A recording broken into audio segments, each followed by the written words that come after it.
Bonjour et bienvenue à vous dans le 11e épisode du Road to Kitanoken. Derrière moi, vous voyez la petite ville d'Alès. Aujourd'hui est mon dernier jour en tant qu'étudiant, les amis. C'est le jour où je passe mon titre pro, voilà. Est-ce que je vais avoir ma licence? Est-ce que je ne l'aurai pas? Normalement, vous le saurez dans cet épisode-là. Et bien voilà, j'ai pas grand-chose de plus à dire.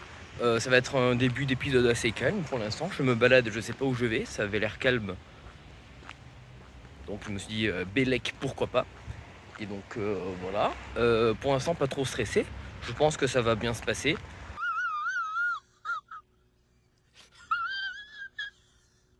Ceux qui sont passés avant moi m'ont pas mal rassuré concernant le sujet de l'épreuve et de tout ça, donc c'est un oral qui dure 1h30, quasiment 2 heures même, donc ça va être très long, j'espère que je l'aurai.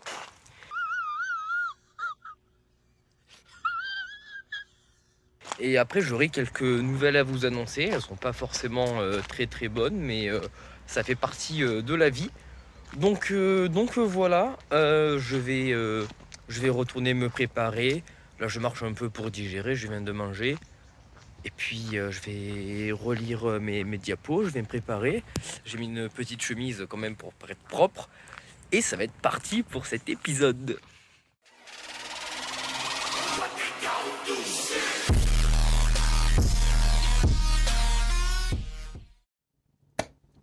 Bon, il va falloir qu'on parle. Il s'est passé beaucoup de choses depuis la dernière fois que j'ai filmé. Pour vous, il y a eu 10 secondes littéralement. Moi, il y a eu 3 semaines, ok? Et pendant ce laps de temps, tout a changé, ok? Voilà, rien n'est comme j'avais prévu. À part quelques trucs, pour rentrer dans les trucs cool, j'ai changé de téléphone, donc ça c'est l'ancien, celui avec lequel je filmais. J'espère que ça se voit un peu à la qualité que ça a changé. Mais concernant mes études, mon statut professionnel et tout ça, ça s'est pas passé du tout comme prévu. Donc j'avais mon oral le jeudi 17 novembre, et mon contrat d'alternance se terminait la veille, donc le 16, et je devais partir pour un CDD de 1 ou 2 mois, avec des nouvelles missions et des trucs comme ça. Et si j'étais ok, bah, partir sur un CDI. Sauf que le dernier jour de mon contrat, eh bien mon entreprise m'a annoncé bah, que c'était Finito. finito, et que bah, je me retrouvais au chômage, voilà, qui ne me prenait ni en CDI ni en CDD. Voilà. Donc j'étais dans un bon état d'esprit pour attaquer mon oral le lendemain, voilà. Que bien évidemment j'ai raté, voilà. J'ai fait de la merde, voilà. Je suis toujours en attente des résultats, on est le 7 décembre. Voilà, ça fait quasiment 3 semaines, j'ai toujours pas les résultats. Mais ça s'est assez mal passé, j'avoue. Donc il y a des possibilités que j'aille au rattrapage quand même. Mais ça sera pas de suite. Du coup, actuellement, je suis au chômage. Mais je me suis pas laissé abattre. En fait, ils m'ont pas pris pour cause économique, donc ils m'ont quand même proposé de continuer à bosser pour eux en freelance. Du coup, j'ai monté ma boîte. Je suis auto-entrepreneur désormais. Donc voilà, donc ça fait à peu près 2 semaines que j'ai monté ma boîte, un truc comme ça. Du coup, j'ai continué à bosser pour eux en auto-entrepreneur. Je cherche du taf, du coup, en tant que graphiste, voilà. Pour rester dans le milieu du dessin, de tout ça. En parlant de dessin, on va faire la transition. Voilà, je vais vous montrer vite fait le dessin que j'ai fait. Donc, Kitanoken en mode Zispose. Si vous voulez le voir de plus près, c'est sur Instagram. Donc, ça représente un peu le physique que je vais avoir. Roto Kitanoken de toute façon, vous avez compris. Mais voilà, on va dire que je m'attendais pas trop. Parce que je comptais gagner de l'argent, prendre un appartement pour pouvoir améliorer les vidéos. Soigner mon alimentation un peu plus, voir un nutritionniste, tout ça, vraiment me lancer à fond dans la muscu. Et du coup, bah non. Donc faut savoir que quand je travaillais, je touchais 720 € par mois à peu près. Et donc là au chômage, je touche 620. Voilà, donc 100 € de moins.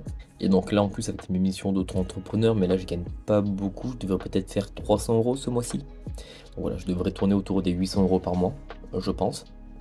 Donc bon voilà, c'est compliqué. J'ai pas le temps de filmer, j'ai plus de quoi filmer. Donc après, je vais quand même vous montrer une petite séquence de tout ça. Mais j'aurais besoin de votre avis sur l'avenir de cette série. Est-ce que je continue à filmer des trucs ou juste je papote pendant 10-15 minutes et il n'y a pas grand chose de plus? Ou est-ce qu'on change de format? Il y a une vidéo qui va bientôt sortir, ou elle est déjà sortie peut-être, j'espère pas. J'espère que ce vlog-là, je vais le sortir avant, parce que j'ai déjà quelques jours de retard, presque une semaine de retard. Je ne sais pas. Je vais vous sortir l'autre format, et vous me direz, est-ce que vous préférez des vidéos comme ça, et de temps en temps, bah, je vous fais un update de mon physique. Donc je pense continuer comme ça jusqu'au moins décembre. Donc il y aura 7 épisodes, puis le Road to Kitanoken numéro 12. Et après, voilà, on verra. Est-ce que je change de format ou pas? Je ne sais pas. Parce que là, bah, juste je raconte ma vie, c'est pas forcément très intéressant.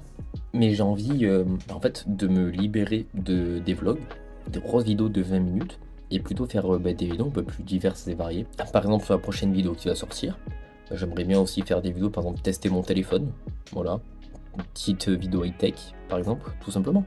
Et des petites vidéos comme ça de temps en temps qui arriveraient peut-être un peu plus souvent, peut-être 2 par mois, mais avec beaucoup plus de montage, mais certes plus courte. Et de temps en temps, un update de mon physique, peut-être tous les 2-3 mois, où on verrait plus une différence. Même si là, en vrai, je suis content parce que mon physique il est en train de bien monter. Donc voilà, faut me dire qu'est-ce que vous préférez. Et on en discute en commentaire. Et je vous laisse avec la suite éventuelle de la vidéo qui ne sera pas très longue. Mais voilà.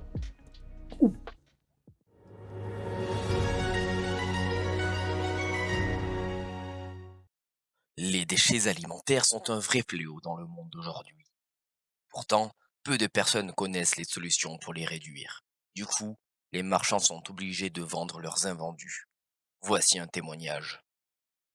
Ah, quand il me reste trop de stock, je suis obligé de tout jeter, alors que je pourrais encore gagner de l'argent avec.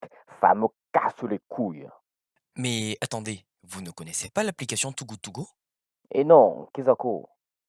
Eh bien, c'est une application où les marchands et les magasins vendent leurs invendus pas cher plutôt que de les jeter. Et pourquoi personne ne m'a prévenu avant? Bah, maintenant que tu sais, il n'y a plus d'excuses pour personne. Bon, après ce petit passage, on va reparler normalement et je vais vous montrer ce que j'ai eu dans un panier d'invendus chez Decathlon. Oui, oui. Alors d'abord, il y a deux paquets de 6 barres au chocolat qui honnêtement étaient très bonnes et assez peu caloriques. Ensuite, un paquet de 5 barres au chocolat et aux dattes, mais qui honnêtement n'étaient pas vraiment très bons. Et pour finir, 4 barres protéinées qui, elles, étaient assez bonnes également.